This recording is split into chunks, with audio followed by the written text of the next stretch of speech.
Capítulo 3 Andar sem muletas.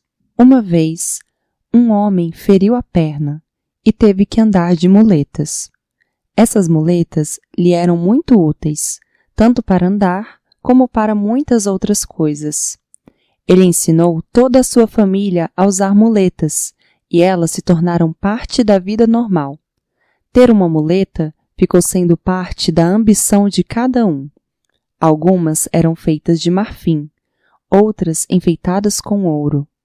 Escolas foram abertas para treinar o povo no seu uso. Cadeiras de universidades receberam doações para tratar dos aspectos mais elevados dessa ciência. Umas poucas pessoas, muito poucas, começaram a andar sem muletas. Isto foi considerado escandaloso, absurdo. Além do mais, havia tantas utilidades para as muletas. Algumas replicaram e foram punidas.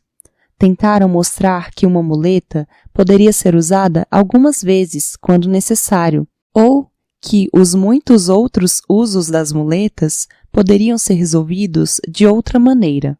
Poucos ouviram. A fim de superar os preconceitos, algumas das pessoas que podiam andar sem esse suporte começaram a se comportar de forma totalmente diferente da sociedade estabelecida. Ainda assim, permaneceram poucas. Quando foi descoberto que, tendo usado muletas por tantas gerações, poucas pessoas, de fato, podiam andar sem elas, a maioria provou que elas eram necessárias. Aqui, disseram, está um homem, tentem fazê-lo andar sem muletas. Veem? Ele não consegue. Mas nós estamos andando sem muletas, lembraram os que andavam normalmente. Isto não é verdade, é meramente uma fantasia de vocês, disseram os aleijados, porque a essa altura eles estavam também ficando cegos, cegos porque não podiam ver. A vida é um momento, um fluxo constante. A cada momento, ela é nova. Mas e a mente? A mente jamais é nova, mas é sempre atrasada. A própria natureza da mente é tal que ela não pode ser una com a vida.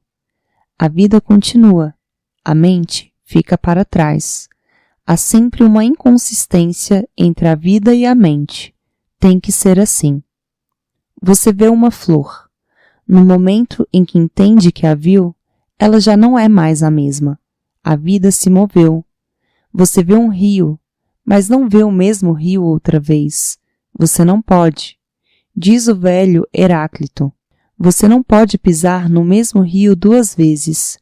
E eu lhe digo que você não pode pisar no mesmo rio sequer uma vez, porque o rio está constantemente fluindo. No momento em que a mente reconhece alguma coisa, essa coisa já não é a mesma. A mente segue acumulando pegadas mortas. A vida existiu ali uma vez, mas já não está mais ali. E nós somos treinados como mentes. Essa é a miséria. Você continua perdendo a vida e vai continuar perdendo-a, a menos que deixe de lado a mente, a menos que comece a viver em um estado de não-mente. Então, você é uno com a vida, e a inconsistência entre você e sua mente desaparece. Então, você não vive mais de acordo com algumas ideias, porque as ideias pertencem à mente. Não vive de acordo com qualquer ideologia, religião, escritura, tradição. Você vive simplesmente do vazio do ser. É difícil, no início, até mesmo conceber como alguém pode viver do vazio. Mas é do vazio que estão crescendo todas as árvores.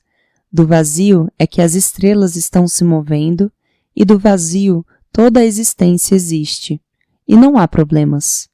Somente o ser humano tem a ideia absurda de que sem a mente será difícil existir. Aliás, com a mente é difícil existir, porque existência e mente são duas dimensões separadas, não apenas separadas, mas contrárias.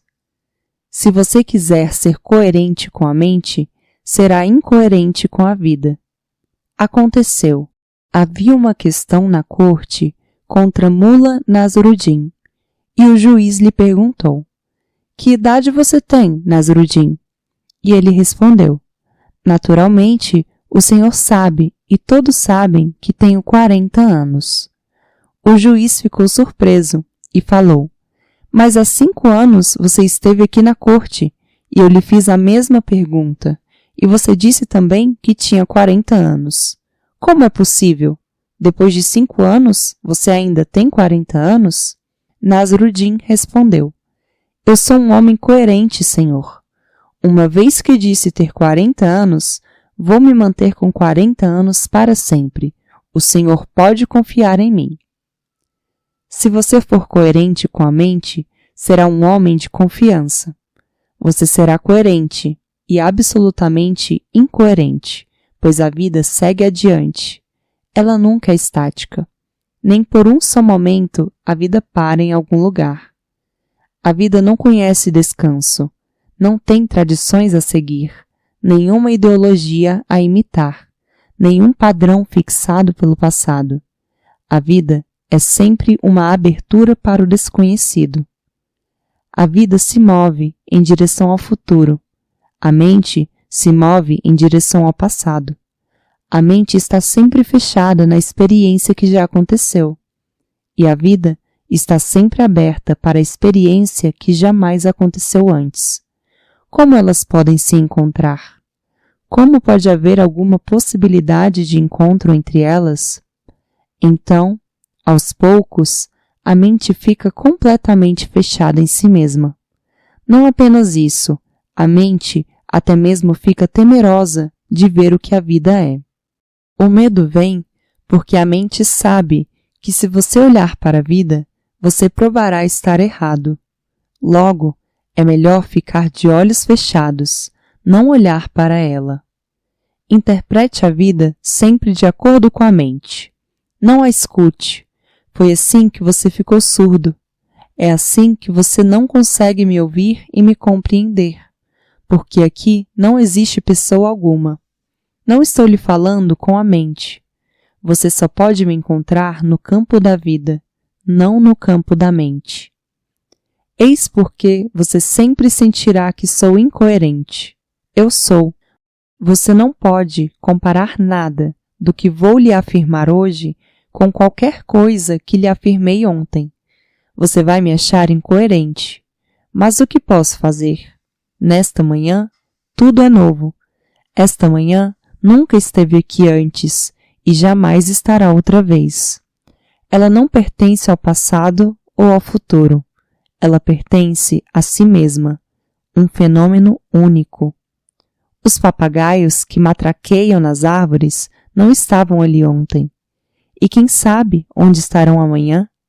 E a brisa morna que passa através das árvores, suave e morna, igual a uma mulher, não estará ali. Tudo será diferente. Tudo era diferente ontem e já é diferente hoje. E você não é o mesmo. Como pode ser? Se está vivo, você é um fenômeno parecido com um rio. 24 horas se passaram, e 24 horas são como um milênio. Milhões de segundos se passaram. Como é que você pode ser o mesmo? Não o reconheço. Jamais o vi antes. Você é absolutamente novo. Como posso lhe dizer a mesma coisa que lhe disse ontem? Eu não estou mais ali, aquele que estava aqui ontem. A vida é constantemente uma ressurreição. A cada momento ela morre, a cada momento nasce de novo. Mas você prossegue levando a mente velha. Você não se ajustará em lugar algum.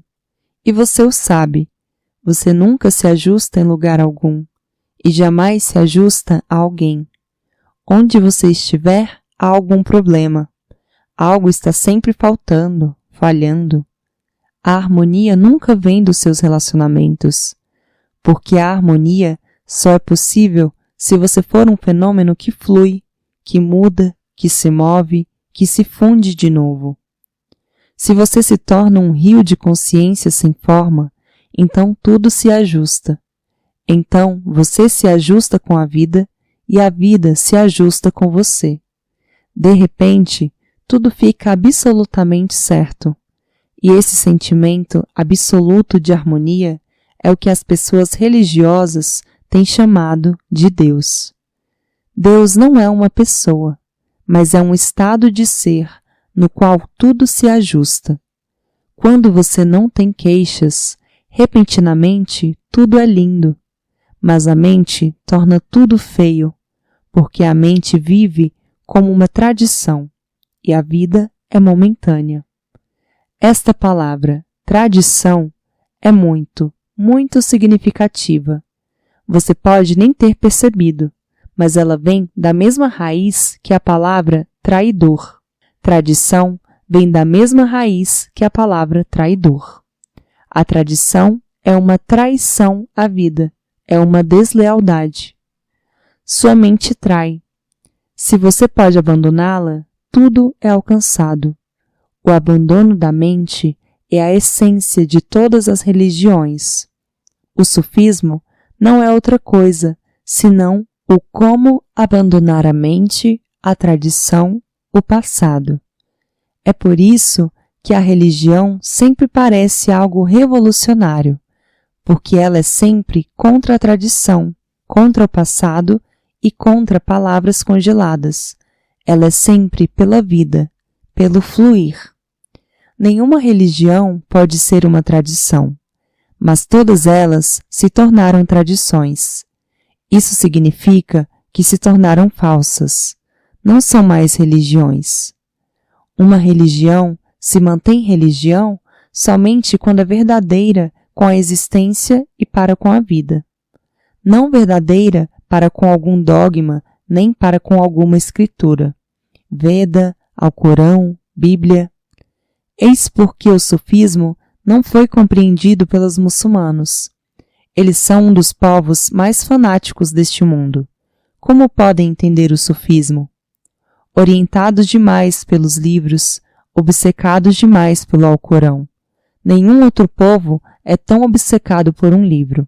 Naturalmente, quando o Alcorão foi revelado a Maomé, ele era um momento vivo, um fenômeno adequado. De repente, Maomé ficou em harmonia com o universo, e o universo começou a revelar seus segredos a ele. E a primeira palavra que lhe veio foi: recite, recite em meu nome. A palavra Alcorão significa recitar, porque foi a primeira palavra que veio a Maomé. É uma linda palavra, se você pode entendê-la enquanto está viva. Caso contrário, é muito feia quando morta. É exatamente como uma mulher bonita passando, andando. O próprio gesto, as curvas de seu corpo, a vida que flui através dela, a luminosidade do seu ser, é tão bonita.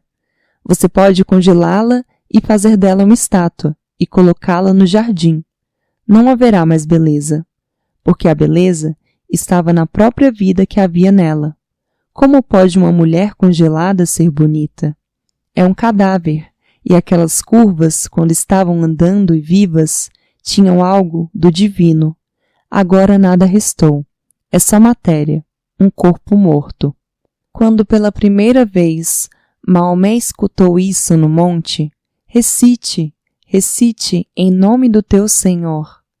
Foi como se ele tivesse acordado de um sono profundo. Ele olhou em volta.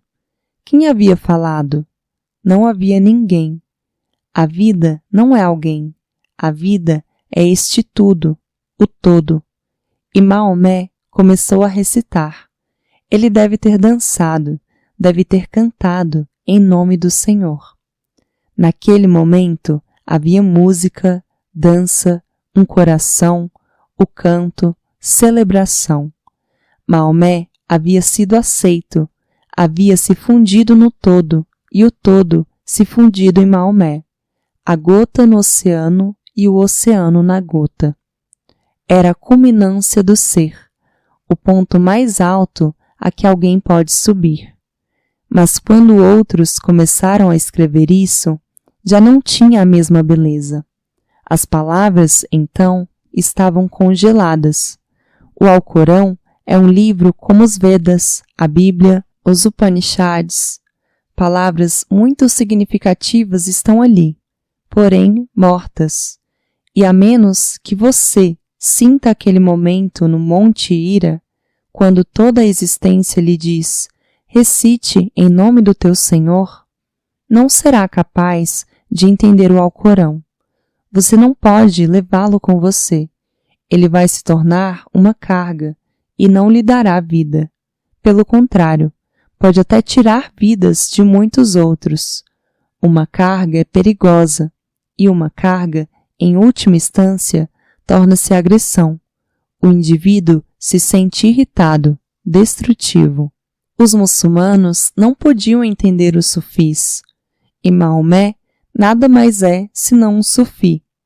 Nenhuma tradição pode entender os sufis.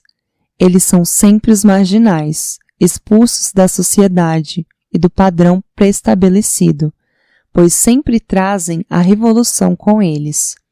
Vêm como tempestades e balançam os alicerces da sociedade estabelecida, da sociedade morta, da cultura e da civilização. As universidades, o governo, a igreja, todos mortos. Mas a maioria das pessoas também estão mortas. Devido à maioria das pessoas também estarem mortas, uma sociedade morta e estabelecida é que serve. Uma vez que se torne vivo, que sua energia de vida surja, você percebe, de repente, que você se ajusta com a existência, mas não com a sociedade. E lhe digo, se você não se ajusta com a sociedade, não se incomode com isso, porque, em último caso, isso nada significa. A única coisa significativa, em última instância, será se você se ajusta ou não com a existência. Tente ser harmonioso com a vida, por mais árduo que isso seja. Mesmo que algumas vezes pareça impossível, tente estar em harmonia com o todo, mesmo às custas de ser expulso da sociedade e ser forçado a se tornar um marginal. Não se incomode com isso. Isso é o que significa sânias para mim. Sânias significa um esforço para encontrar caminhos e meios de estar em harmonia com o todo, mesmo que isso crie uma brecha entre você e sua sociedade. Porque a sociedade é feita pelo homem. Mesmo que você se ajuste, nada é alcançado. Cada um tem que encontrar seu lar no Supremo, e todas as sociedades são contra Deus. As pessoas pensam que existem sociedades que não são contra Deus. Não. Às vezes, muito raramente, por uns poucos momentos da história, existiram alguns oásis no vasto deserto das sociedades, mas são exceções. Não existiu, realmente, sociedade alguma que fosse religiosa. Por exemplo, quando Buda estava vivo, um oásis existiu em torno dele. Alguns poucos milhares de pessoas, nada comparado ao mundo. Alguns milhares de pessoas se converteram, se transformaram, existiram com Buda. Mas no momento em que Buda desapareceu, aquele oásis desapareceu. As próprias fontes desapareceram. Quanto tempo as árvores podem viver sem elas? Alguns oásis aqui e ali raramente têm existido. A sociedade, de um modo geral, tem permanecido antirreligiosa, mas as pessoas que dirigem o sistema são muito astutas. Elas dão à sociedade uma forma ritualística, religiosa. Existem igrejas e templos, e as pessoas vão e rezam. E existem os dias santos, os feriados religiosos, mas tudo formal. Não se engane com a formalidade dela. É um engano. É apenas para lhe dar a sensação de que a sociedade é religiosa, e que você não precisa ir além dela para procurar a religião. E a religião está sempre além da sociedade, porque a religião está sempre viva, não faz parte da mente. E a sociedade é sempre da mente, é uma ordem mantida pela mente. A religião não é uma ordem mantida pela mente. A religião é uma disciplina, livre e natural. Não é que você a mantém e manipula. Em vez disso, muito ao contrário, você se abandona no fluxo e este se apodera de você. A mente é a corruptora, mas ela corrompe muito diplomaticamente. Ela corrompe de maneiras tão sutis que é muito difícil para você até mesmo ter consciência do que está acontecendo. Por exemplo, alguma coisa é verdadeira num certo momento, então a mente se prende a ela e diz: porque foi verdadeira neste momento, deve ser verdadeira sempre, porque a verdade é eterna. E eu lhe digo, nada muda tanto quanto a verdade. Eis porque ela é eterna, porque se ela não mudar, morrerá um dia. Ela muda tão continuamente que não pode morrer, porque mudança significa uma renovação da energia da vida. A verdade é eterna, mas não imutável. A verdade é eterna por causa de sua mudança eterna. Ela se renova constantemente e não permite nada morto nela, simplesmente o expulsa. Ela nunca acumula partes mortas, porque através dessas partes mortas vem a morte. A mente morrerá, terá que morrer, pois ela acumula morte. A vida nunca morre, pois ela sempre muda. Lembre-se disto. A verdade não é permanente, é eterna. E é eterna porque não é permanente, porque está continuamente mudando. Através da mudança, ela sobrevive. Pela mudança, ela se torna nova. Pela mudança constante, torna-se ardilosa para a morte. A morte não pode agarrá-la. Mas a mente tem suas próprias formas lógicas, que são absurdas se você sabe o que é a vida. Mas se você não conhece a vida, então a mente tem sua própria lógica. E a lógica parece absolutamente sólida, absolutamente à prova de dúvidas. Olhe para isto. A mente diz que isto tem sido verdade, portanto, deve ser verdade agora e para sempre. Sim, o Alcorão era verdade. Era verdade numa situação particular. A situação era a fusão da alma, da individualidade de Maomé com o todo. Naquele momento, nasceu uma canção. Ela era a verdade, tão verdade quanto os papagaios matraqueando, as árvores florescendo, o sol se movendo, mas tendo desaparecido este momento, Maomé desapareceu. Essa unicidade que existiu naquele momento não existe mais. Agora, o Alcorão é um peso morto, assim como o Gita, os Vedas, a Bíblia. Tudo o que estou dizendo é verdadeiro neste momento. Amanhã se tornará um peso morto. Não o carregue. Viva-o, se puder vivê-lo nesse exato momento. Aprecie-o, se puder apreciá-lo comigo agora mesmo. Celebre-o. Neste exato momento, deixe sua consciência encontrar. Deixe-o ir bem fundo em você. Ele pode transformá-lo. Fique impregnado dele, mas neste exato momento. Não o adie para amanhã, porque amanhã poderá não ser mais válido. Nada pode ser válido depois do seu momento. A mente diz que se algo é válido hoje, será válido amanhã. Assim nascem as tradições. É assim que tantas coisas significativas se tornam sem sentido, absurdas. É assim que a beleza é reduzida à feiura. Krishna falando com Arjuna foi um dos ápices da consciência humana. Mas a Gita, A Gita é somente uma lembrança e não vai ajudar você. Krishna tem que ser encontrado imediata e diretamente. Você terá que se tornar um Arjuna e terá que procurar o seu próprio Krishna. E lembre-se, você não será o mesmo Arjuna, porque como pode sê-lo? Você tem um ser totalmente diferente, uma qualidade totalmente diferente de ser. Como pode ser o velho Arjuna outra vez? Não, você nunca o será. E não encontrará jamais o Krishna que Arjuna pôde encontrar. Você terá que achar seu próprio Krishna, aquele que você pode encontrar e se fundir nele, aquele com quem você pode ter tal unicidade que o discípulo já não sente que é discípulo e o mestre se esqueceu de que é o mestre. Ninguém sabe quem é quem. Em tal participação profunda do ser, a canção nasce outra vez. Gita significa a canção. Bhagavad Gita significa a canção divina.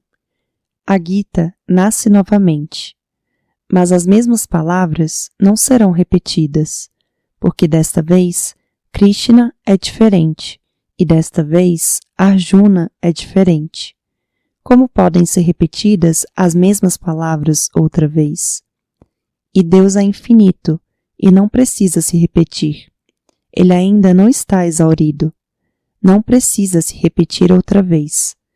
Ele seria um Deus muito pobre se recitasse a Gita de novo. Não seria nem mesmo um Deus que merecesse ser ouvido. Algo novo vai acontecer mais uma vez, e esse novo pode não ser coerente com o velho. Surge assim o problema do verdadeiro religioso e do falso, do pseudo-religioso. O pseudo-religioso se apegará ao passado, ao velho, e o realmente religioso sempre se moverá com o novo. E este é o paradoxo. Movendo-se com o novo, você alcançará tudo o que está no velho, e preso ao velho, perderá tudo o que está oculto no velho e oculto no novo. O novo é sempre a porta para Deus.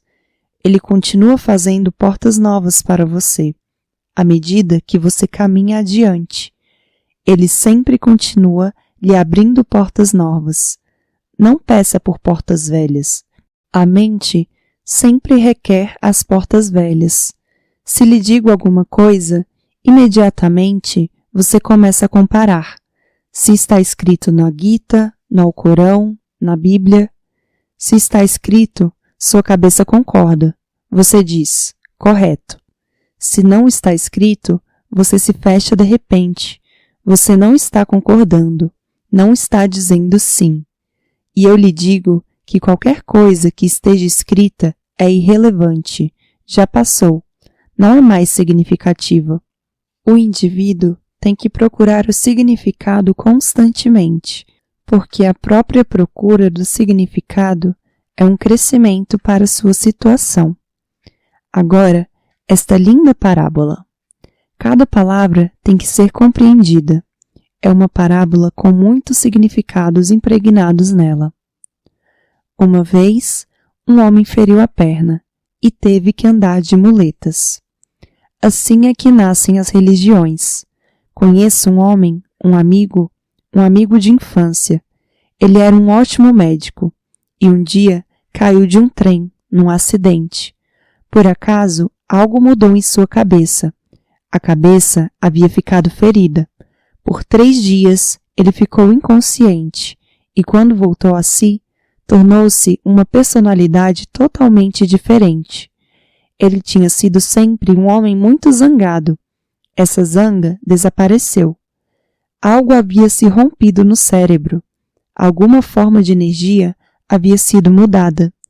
Ele se tornou muito quieto, nada agressivo, muito amante da paz. E então as pessoas começaram a lhe perguntar como aconteceu isto. Ele respondia, aconteceu num trem muito veloz. Você pula e bate com a cabeça no chão. Aconteceu-me dessa forma. Por que não pode acontecer com você? Quando ouvi isto, fui vê-lo e disse, O que você está fazendo? O que está dizendo às pessoas? Ele respondeu: Mas foi assim que aconteceu comigo. E eu tentava tanto não ser zangado e nada acontecia. Inesperadamente, por acidente, disse-me ele, foi-me dada uma chave.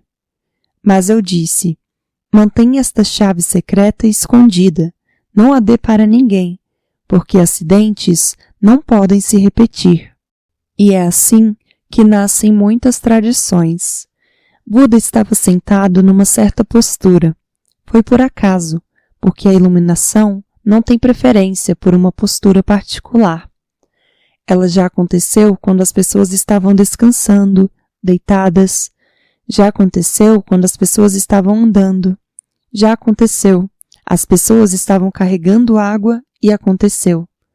Aconteceu em todos os tipos de posturas. A iluminação não tem preferência. Não depende da postura do corpo. Mas Buda estava sentado em Siddhasana, a chamada postura de Buda, e agora os budistas a têm perseguido por 2000 anos, sentados nesta mesma postura, esperando que a iluminação aconteça. São pessoas tolas, mas existem delas em abundância por toda parte. Foi assim que nasceram todas as posturas de yoga. Algo aconteceu em alguma postura particular. Esta postura ficou sendo muito importante. Então as pessoas vão fazendo ginástica, forçando seus corpos desta ou daquela forma, e pensam que numa certa postura, uma certa coisa vai acontecer. Não há relevância nisso. Sentado numa simples cadeira, a iluminação é possível. Não há necessidade de se colocar numa atitude propositada e significativa. Caso contrário, você ficará obcecado por ela. As pessoas vão para os Himalaias porque muita gente se iluminou lá. Mas pode acontecer em qualquer lugar. Deus está em toda parte. Não há necessidade de ir até os Himalaias. Muitos instrutores no mundo continuam a prosperar simplesmente porque fizeram alguma coisa e algo aconteceu com eles. Pode não acontecer com um outro, porque os indivíduos são diferentes, são tão diferentes quanto é possível ser. Insisto sempre que você precisa de procurar algo que nenhuma tradição possa dar a você. Você precisará de procurar seu próprio caminho, seu próprio método. Você pode tentar muitos métodos só para sentir qual o mais apropriado a você. E também nenhum método, nenhuma forma generalizada de qualquer método pode ser de muita ajuda. Pouco a pouco, você terá que desenvolver seu próprio método individual. É exatamente como sua impressão digital. É única. Ninguém tem esse tipo de polegar no mundo. Nem agora e nem mesmo no passado. Ninguém jamais teve esse polegar. E ninguém jamais o terá no futuro. Você é uma assinatura única do divino. Nenhum método geral pode ajudá-lo. As formas generalizadas são boas para começar, mas cada um precisa desenvolver seu próprio estilo, seu próprio método. Algo tem que ser acrescentado, algo tem que ser abandonado, e pouco a pouco você tem que criar seu próprio sistema à sua volta. O caminho ainda não está ali, você precisa andar e criá-lo. É assim que um mestre ajuda as pessoas. Ele lhes dará um esquema generalizado com o qual trabalhar, apenas para sentir seus seres, como se enquadram, quanto se enquadram, se ajustam ou não. Por isso é que criei tantos métodos e continuarei criando muitos outros. Dependerá das pessoas que vierem a mim. Cada vez que uma pessoa nova chega, começa a pensar algo novo para ela. São necessários muitos métodos para que você possa sentir cada método e criar um modelo individual próprio. Uma vez, um homem feriu a perna e teve que andar de muletas.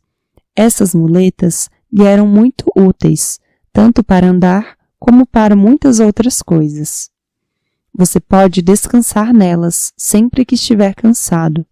Com elas, você pode espantar os cães vadios que o perseguem. Se necessário, você pode brigar. As muletas podem se tornar uma arma, e tantos outros usos também. E o homem descobriu que a dor desaparecera e ficou descansado. Descobrira um mantra, uma MT, uma meditação transcendental. Começou a ensiná-la, a ajudar as pessoas. As pessoas estão sofridas, machucadas, precisam de muletas, e há muitos outros usos também. Ele ensinou toda a sua família a usar muletas, e elas se tornaram parte da vida normal. Ter uma muleta ficou sendo parte da ambição de cada um. Algumas eram feitas de marfim, outras enfeitadas com ouro. Escolas foram abertas para treinar o povo no seu uso. Cadeiras de universidades receberam doações para tratar dos aspectos mais elevados dessa ciência. Há tolos em abundância, e eles estão sempre prontos a serem ensinados. E você não pode achar uma pessoa, por mais idiota que seja, que não encontre alguns poucos discípulos. As pessoas estão prontas, porque estão em miséria. Elas querem alguma coisa, algum método, algum caminho, alguma técnica para superar suas misérias. É por isso que elas se tornam vítimas de tantas coisas desnecessárias, e não apenas desnecessárias, mas irrelevantes. Não apenas irrelevantes, mas positivamente danosas. Umas poucas pessoas, muito poucas, começaram a andar sem muletas. Porque é muito difícil ir contra a sociedade. É muito, muito difícil. Porque a sociedade irá criar muitos estorvos, muitos obstáculos. Ela lhe castigará se você for contra ela, e lhe apreciará, lhe honrará se você a acompanhar. Ela ajudará seu ego se você a acompanhar. Se não a acompanhar, ela destruirá seu ego.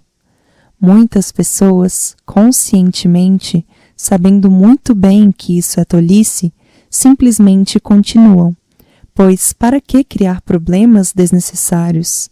Elas assumem compromissos. Essa história parece um exagero, uma coisa tão absurda, pensa você, mas não é. Isto já aconteceu. Você pensa, por quê e como isto é possível? Pessoas que já andavam normalmente, como podem ser seduzidas a usar muletas? Elas têm sido seduzidas. Vocês são essas pessoas. Tente esquecer esta história.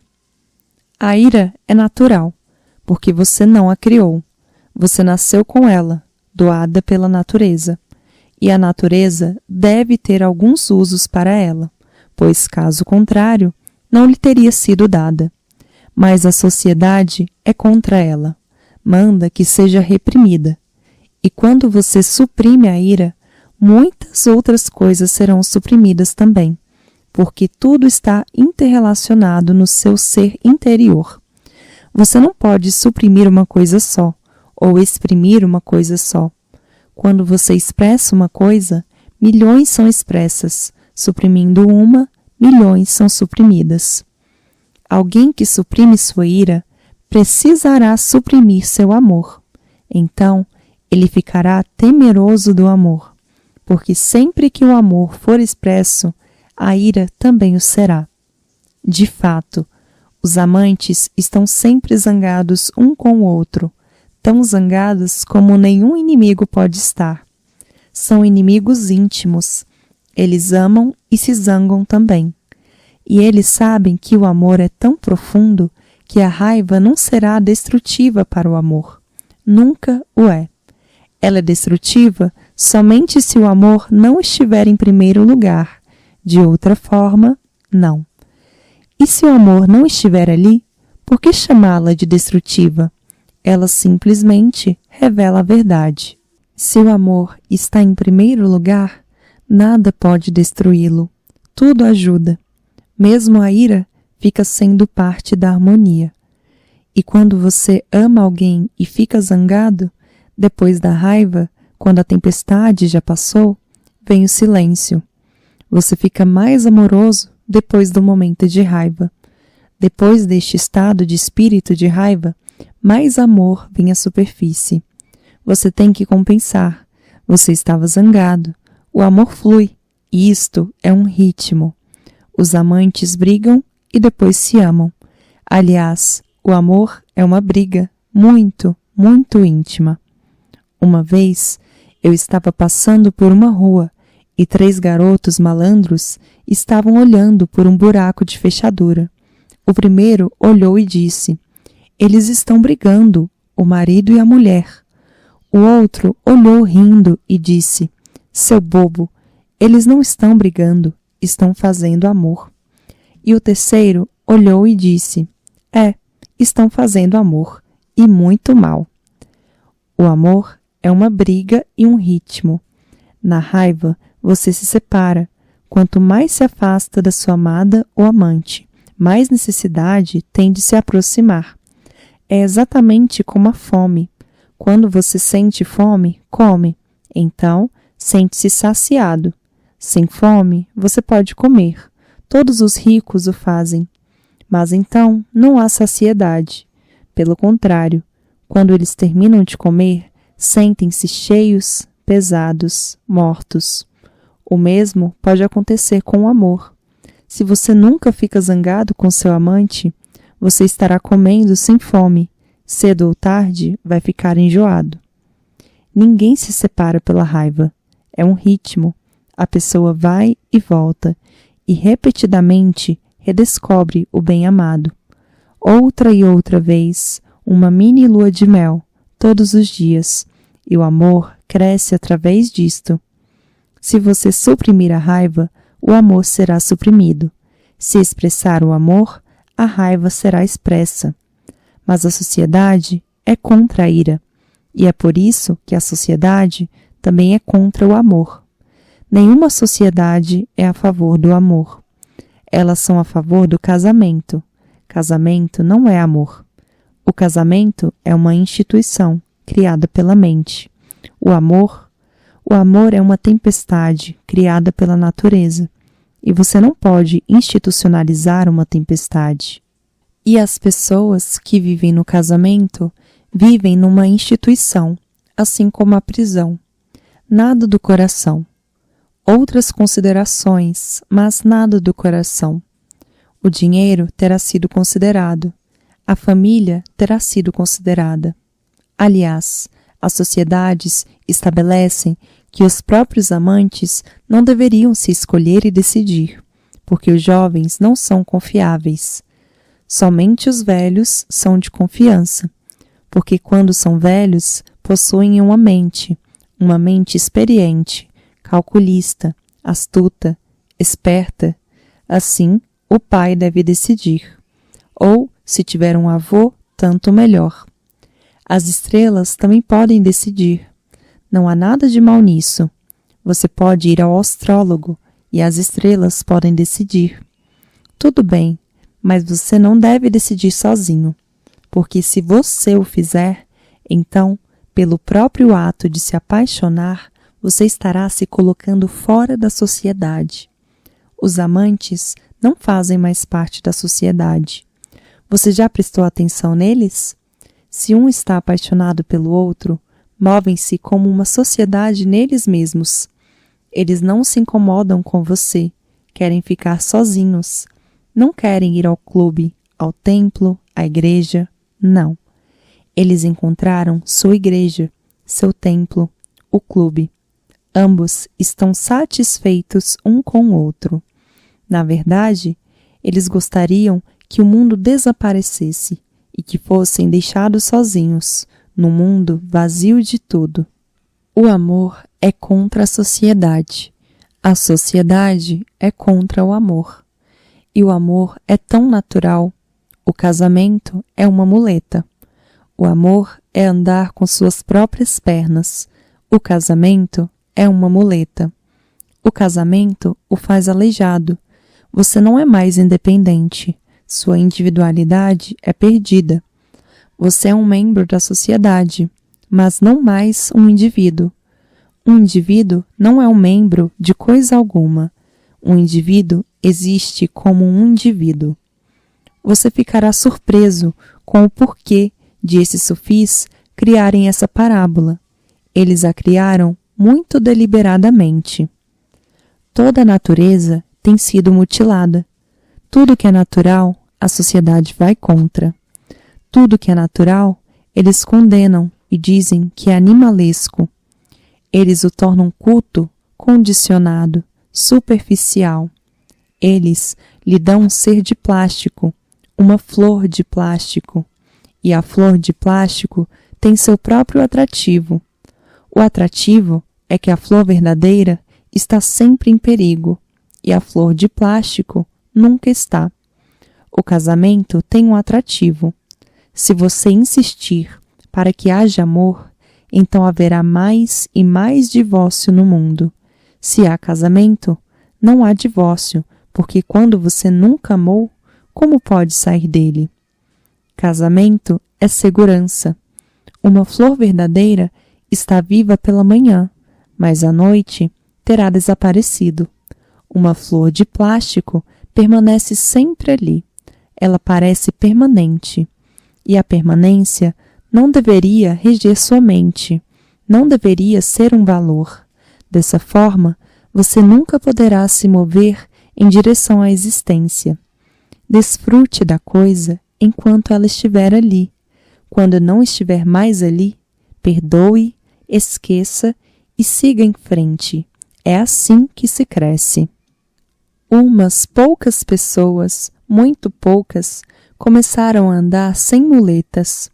Isto foi considerado escandaloso, absurdo. Além do mais, havia tantas utilidades para as muletas. E as pessoas que insistem em padrões antinaturais, artificiais de vida, sempre insistem que eles têm utilidade. Sempre dizem que o casamento é útil.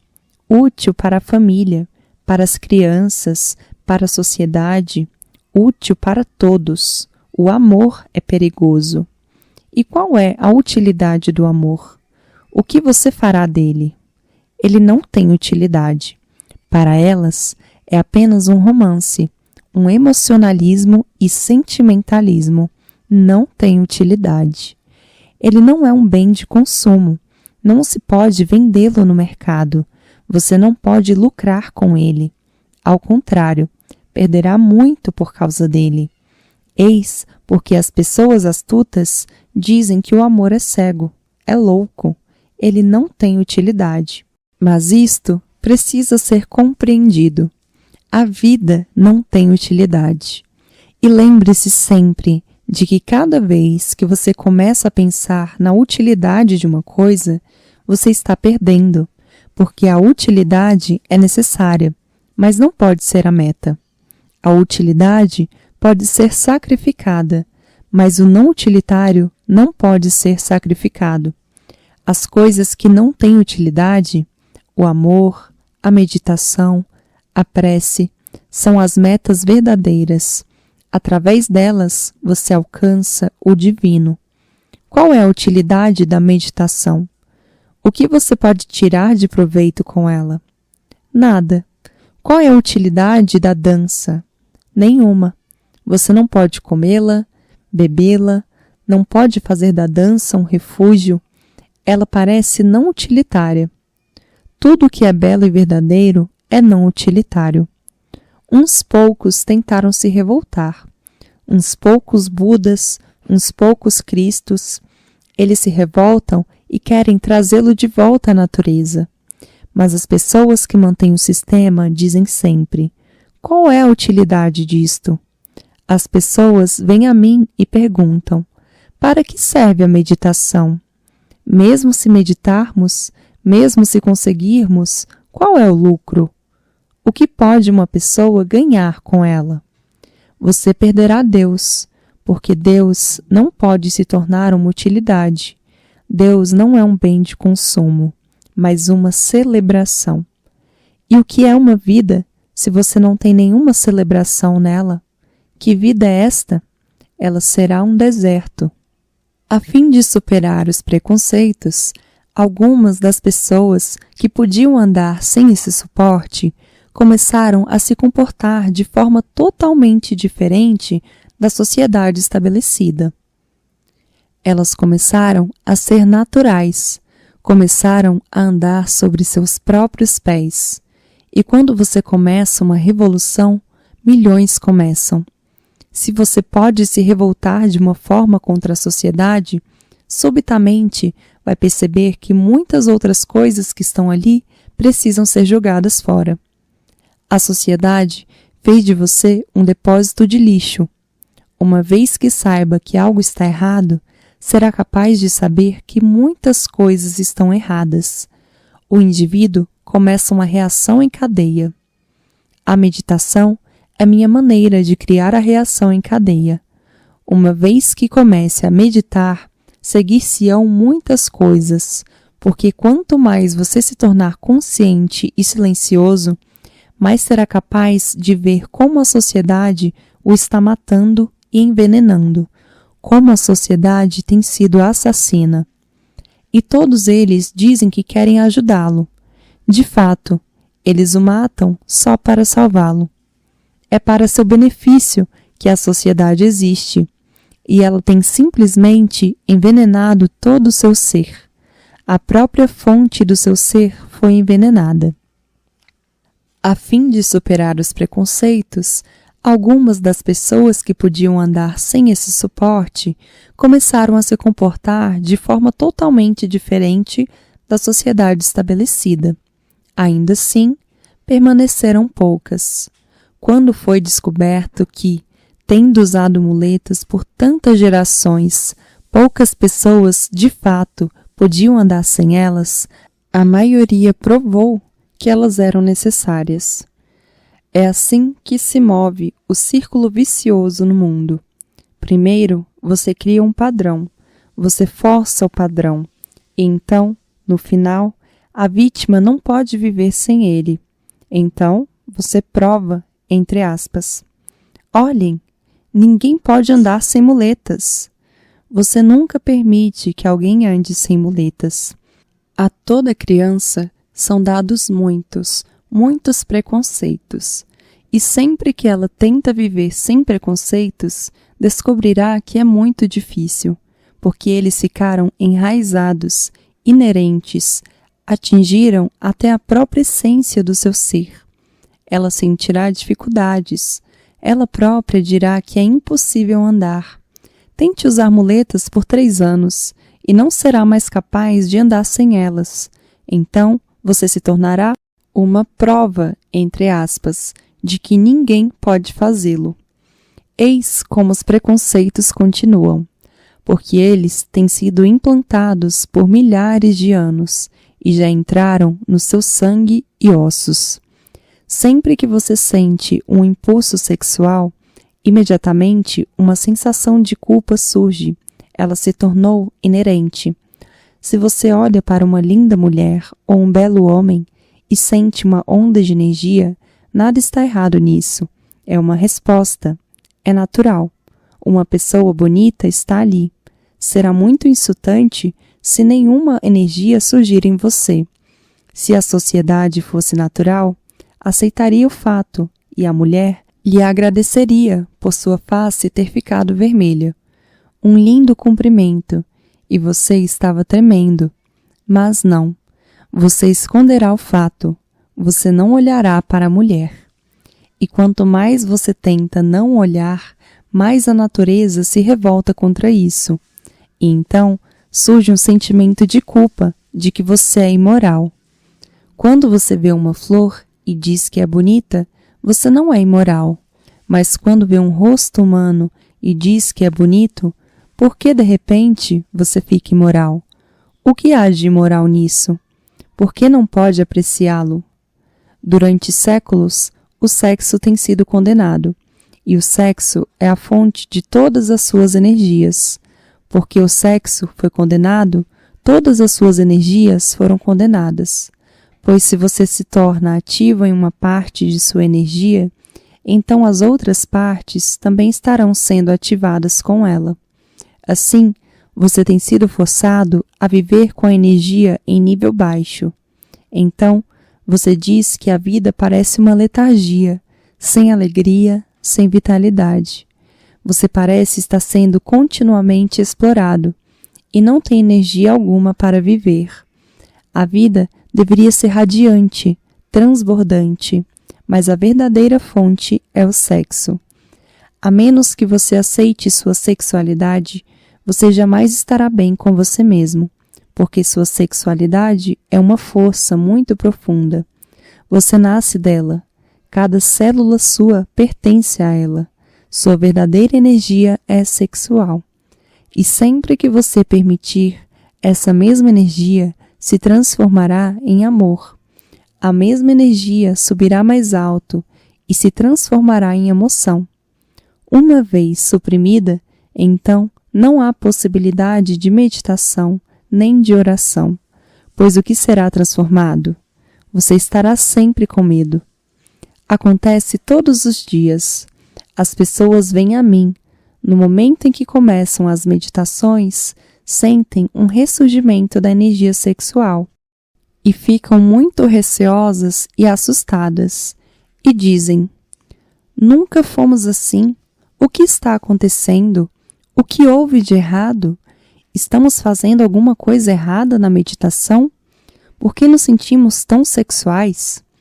Isto deveria ser uma boa e bonita indicação de que a vida está voltando, surgindo outra vez, fluindo outra vez pelas fontes que estavam congeladas.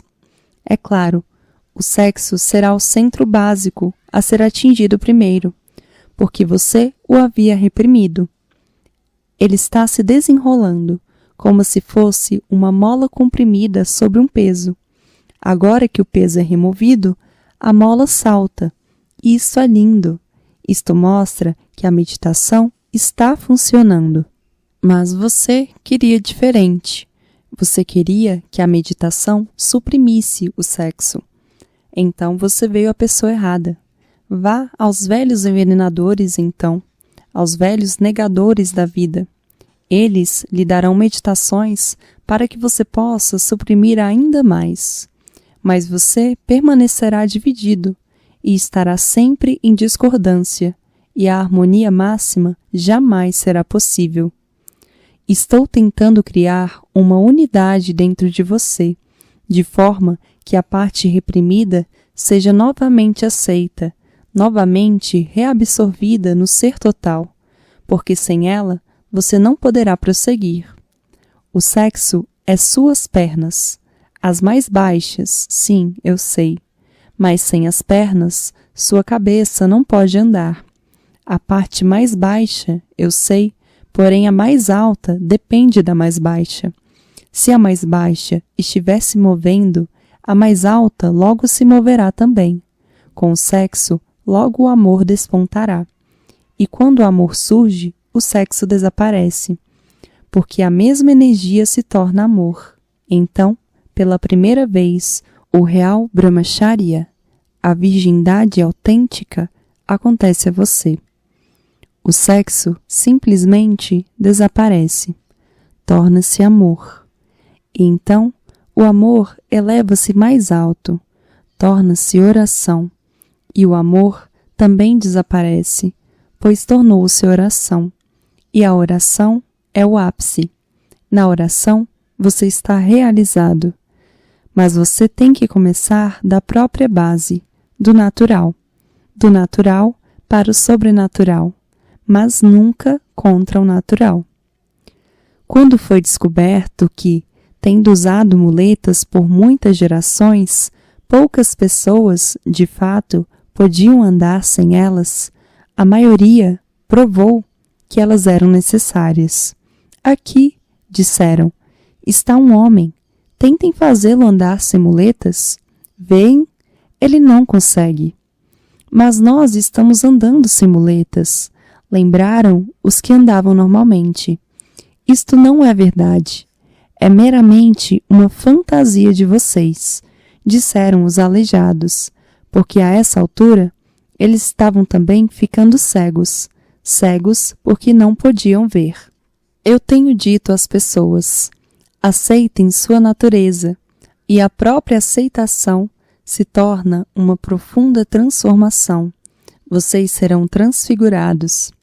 Às vezes, velhos sannyasins vêm a mim, sannyasins tradicionais, pertencentes à fé jainista, budista ou hindu. Eles me ouvem e dizem: não é possível. Temos reprimido o sexo e ele não desapareceu. E você diz para aceitá-lo que ele desaparecerá? A lógica deles, aparentemente, é clara. Eles dizem: temos reprimido e lutado por toda a vida e ele não desapareceu. E vem você e diz: não reprima, aceite-o e ele ir-se-á. A lógica deles é clara. Eles dizem: como ele pode nos abandonar sem combate, quando não o fez com tanta luta? E dizem: não, não é possível. Nós tentamos e ele não se moveu 1 milímetro sequer. E colocamos toda a nossa vida em jogo. E agora você ensina uma coisa tão simples? Será que somos tolos? Não vai funcionar. E eu lhe digo: olhem para mim, ele já se foi. E isto é o que, quer digam ou não, eles sentem. Deve ser fantasia sua. Você deve ter estado imaginando. Isto não é verdade, é meramente uma fantasia sua. O ego é difícil de morrer, e eles não podem ver.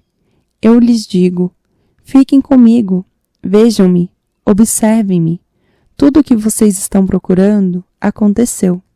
Eles dizem: deve ser fantasia sua. A realização não é possível nesta era, nesta época.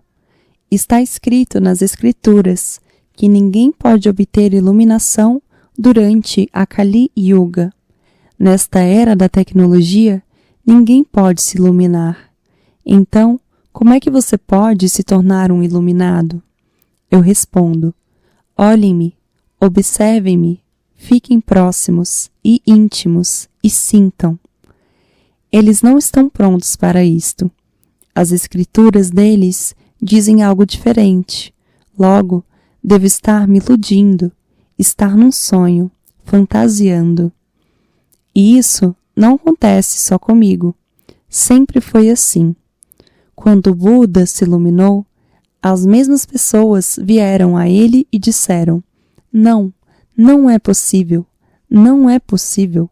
Como você pode se tornar iluminado? Milhões de vidas são necessárias para isto. Está escrito nas Escrituras. E o que você fez? Que disciplinas? Que yoga você seguiu? Sentado sobre a Bodhi Tree?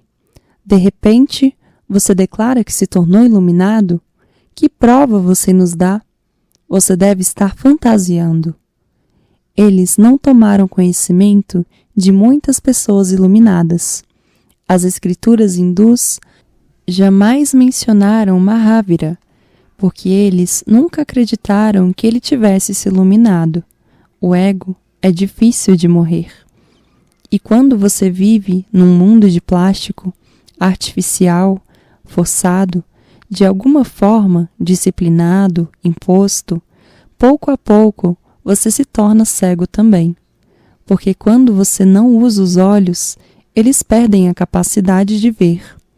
E um homem de preconceitos evita usar seus olhos, porque, quem sabe, o fato pode não provar seu preconceito. Assim, ele evita. Ele não olhará, ou, se olhar, interpretará de tal maneira que o fato já não estará mais ali. Ele criou uma ficção em torno dele. As pessoas que têm muito preconceito, e todas as pessoas têm, alguém é hindu, alguém é muçulmano, alguém é cristão, elas são todas pessoas preconceituosas. Sem saber, já decidiram o que é verdade. Sem experimentar, já chegaram às conclusões. Elas evitam olhar diretamente. E quando você evita continuamente, é claro que perde a capacidade de ver. você fica cego. Isto não é verdade, é meramente uma fantasia de vocês, disseram os aleijados, porque a essa altura eles estavam também ficando cegos. Cegos porque não podiam ver. Se você quiser ver, precisará morrer para seu ego, pois esse ego não lhe permitirá ver ou ser natural, não permitirá ao fato vir à tona. Morra para o ego, morra para o passado, e o provérbio sufi está correto. Você nada pode obter de mim antes que você morra. Morra. É difícil, mas é o único caminho. Você nada pode obter de mim antes que você morra.